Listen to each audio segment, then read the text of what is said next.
The voice at the other end came through again. I remember about the 5th time I ever went on Wise Child. I slept for Will a few times when he was in a cast. Remember when he was in a cast? Anyway, I started bitching one night before the broadcast. Seymour told me to shine my shoes just as I was going out the door with Walker. I was furious. The studio audience were all morons, and the announcer was a moron, the sponsors were morons, and I just damn well wasn't going to shine my shoes for them. I told Seymour. I said they couldn't see them anyway where we sat.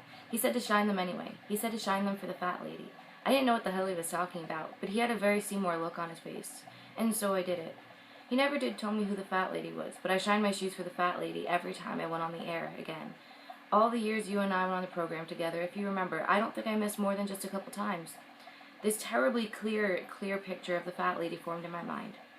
I had her sitting on this porch all day, swatting flies with her radio going full blast from morning till night. I figured the heat was terrible and she probably had cancer. I don't know. Anyway, it seemed goddamn clear why Seymour wanted me to shine my shoes when I went on the air. It made sense. Franny was standing. She had taken her hand away from her face to hold the phone with 2 hands. He told me too, she said into the phone. He told me to be funny for the fat lady once. She released one hand from the phone and placed it very briefly on the crown of her head and then went back to holding the phone with both hands. I didn't ever picture her on a porch, but with very thick legs, very veiny. I had her in an awful wicker chair. She had cancer too, though. And she had the radio going full blast all day. Mine did too. Yes. All right. Let me tell you something now, buddy. Are you listening? Franny, looking extremely tense, nodded.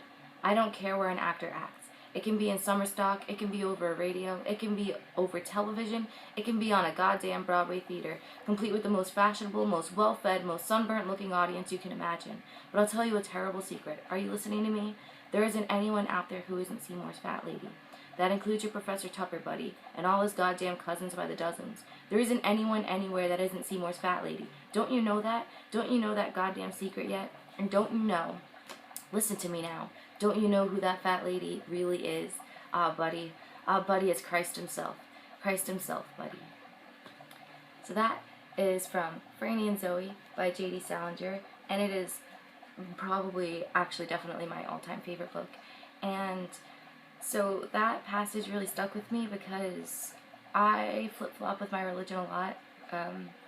I always somehow come back to Christianity, but it's never really in a traditional way. And sometimes I struggle doing things for myself, I don't want to go to the gym, or I don't want to do my hair, or I don't want to get out of bed.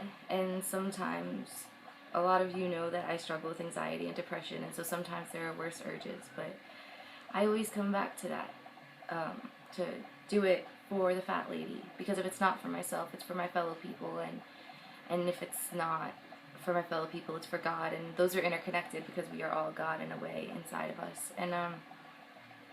And so I have this on my wrist tattooed. It says, "Do it for the fat lady," to remind me when I forget that there's a reason to keep going, and there's a reason to do the things that sometimes I can't bring myself to do.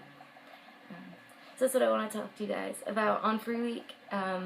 We'll be back next week with more hard-hitting topics that you subscribe for. And yeah, thank you for watching. Hopefully that meant something to you like it meant something to me. Sorry I'm wearing the same hoodie twice. I'm sick, which is also why I sound like an elderly chain smoker. Ideally, I'll have more of a voice by next week. Yeah, I'll see you next Saturday.